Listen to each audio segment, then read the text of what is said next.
Buhay ang salita ng Diyos, ganap nitong natatalos, tanang ating niloloob. Alleluia, Alleluia, Alleluia. Alleluia, Alleluia, Alleluia. Sumainyo ang Panginoon. At sumaiyo rin. Ang mabuting balita ng Panginoon ayon kay San Marcos. Papuri sa iyo, Panginoon. Noong panahong iyon, nag-aayuno ang mga alagad ni Juan Bautista at ang mga Pariseo. May lumapit kay Jesus at nagtanong, "Bakit po nag-aayuno ang mga alagad ni Juan Bautista at ang mga alagad ng mga Pariseo, ngunit ang mga alagad ninyo'y hindi?"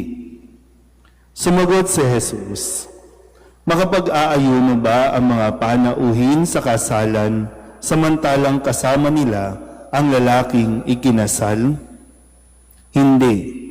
Kapag wala na ang ikinasal, saka pa lamang sila mag-aayuno. Walang nagtatagpi ng bagong kayo sa lumang kasuotan. Pag-urong ng bagong kayo, mababatak ang luma at lalong lalaki ang punit.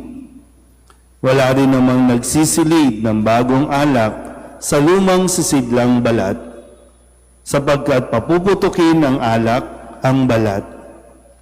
Kapwa masasayang ang alak at ang sisidlan. Bagong alak, bagong sisidlang balat." Ang mabuting balita ng Panginoon. Pinupuri ka namin, Panginoong Heso Kristo. Isang magandang gabi po sa inyong lahat.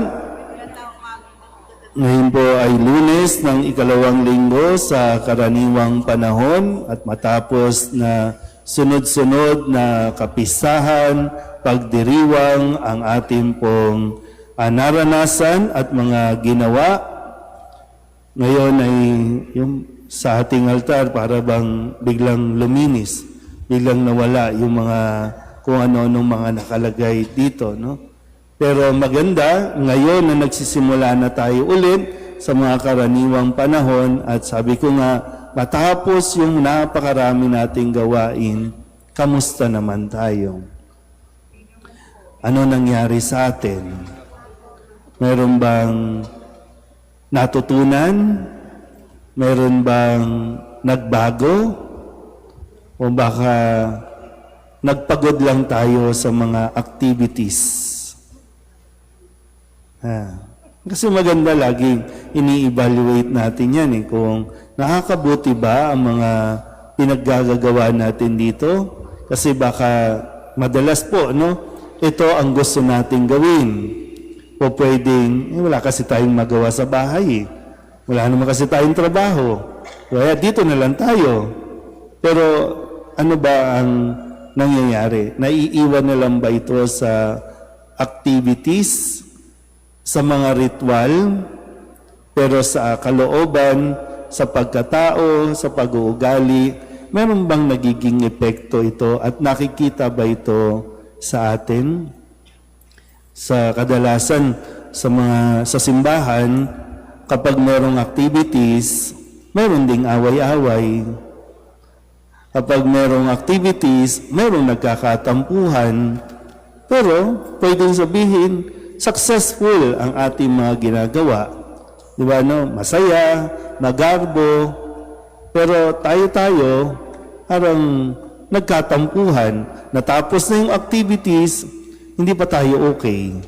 At dadali na naman natin yan sa mga susunod na mga araw. Kaya mahalaga po, no, na pinapaalalahanan tayo sa ating pong pagdiriwang ngayong araw na ito.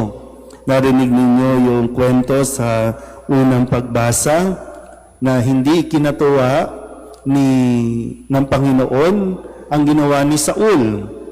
Kasi ang utos ng Panginoon, lipulin sila. Walang kukunin. Pero ang sabi ni Saul, sinunod ko naman yung sinabi ng Panginoon na. Pero kinuha niya at inuuwi niya yung mga hayop in disguise na iaalay nila.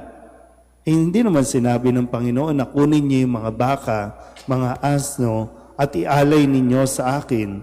Wala siyang sinabi. Kaya nga ang sabi dito, mahalaga po no, na maunawaan natin, higit na mahalaga ang pagsunod kesa sa alay o mga handog. Higit na mahalaga ang pagsunod. So, kaya nga, ito bang mga ginagawa natin? Gusto ng Diyos o gusto lang natin? Kaya sabi ni Kristo sa ating ebanghelyo, walang nagtatagpi ng bagong kayo sa lumang kasuotan. Dapat bagong alak, dapat bagong sisidlan. So, kaya sabi ko kanina, anong nangyayari sa atin? Matapos ang lahat ng ito, may nagbabago ba o pinagtatagpi-tagpi lang natin? Kaya tayo din yung nahihirapan kasi sabi nga, di ba, isipin niyo, pag nababanat yung balat, yung balat, di ba, pag nababanat, masakit. Kaya tayo siguro nasasaktan kasi mayroong hindi tugma sa ating mga ginagawa, sa ating pag-uugali. Habang tayo ay naglilingkod, mayroon din tayong sinusuway na utos ng Diyos.